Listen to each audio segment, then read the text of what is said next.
Obramba za ranjence. Poleg obrambnih bunkerjev se je v partizanski bolnišnici Franja zgradilo tudi 3 bunkerje. Zaklonišče za ranjence pa je bilo zgrajeno maja 1944, ki pa je bilo namenjeno predvsem nepremičnim ranjencem.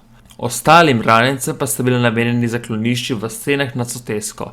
Eno je dostopno še danes. Ob zadnji sovražnikovi ofenzivi marca 1945, ko se je okupator dalj časa zadrževal v bližini, je prišlo celo do obstreljevanja Soteske. Zato so morali ranjenci več dni preživeti v teh podzemnih skrivališčih. Izolirnica. Izolirnica, zgrajena maja 1944, je bila namenjena ranjencem z nalezljivimi okužbami in umirajočim. V bolnišnici je umrlo 78 od skupno 578 ranjencev, največ zaradi odprtih ran trebušnih organov, sledile so poškodbe glave in prsnih organov. Operacijska baraka.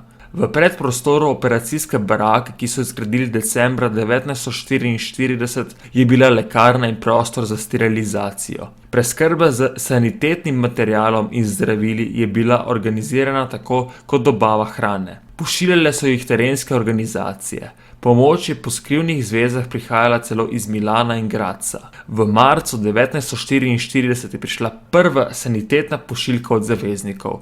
Operacija ranjencev.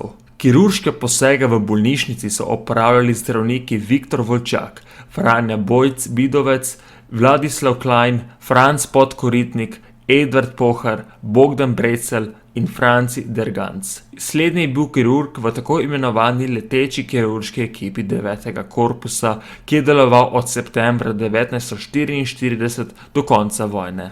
Operacije so redko potekale brez omame. Večinoma so imeli na razpolago eter, pentotal in druga zdravila. Primanjkovalo pa je antibiotikov, krvi in plazme. Improvizirati so morali tudi pri razkuževanju operacijskega perila in instrumentov. V začetku so vse to prekuhavali, proti koncu leta 1944 pa so uvedli suho sterilizacijo z vročo paro. Rentgen baraka. Med okoli 120 partizanskimi bolnišnicami sta samo 2 uporabljali rentgenski aparat. Civilna bolnišnica OF v Beli krajini in partizanska bolnišnica Franja. Po vojni so rentgen odpeljali iz bolnišnice in je še vrsto let služil svojemu namenu, nazadnje na Vranskem. Vrnili pa so ga leta 1967. Zdravniki. Viktor Volčak. Rodil se je v delavski družini pri Škofji Loki. Medicino je študiral v Ljubljani in Zagrebu. Sprva je služboval na Ptuju in potem odprl svojo zdravniško prakso v Žireh. Še pred odhodom v partizane pa je občasno pomagal ranjencem. Novembra 1943 so sodelavci ustanovili partizansko bolnišnico v Soteski Pasice. Od tu je bil premeščen na mesto vodje sanitetnega odseka 9. korpusa. Kasneje pa je organiziral zdravstveno službo v Brdih.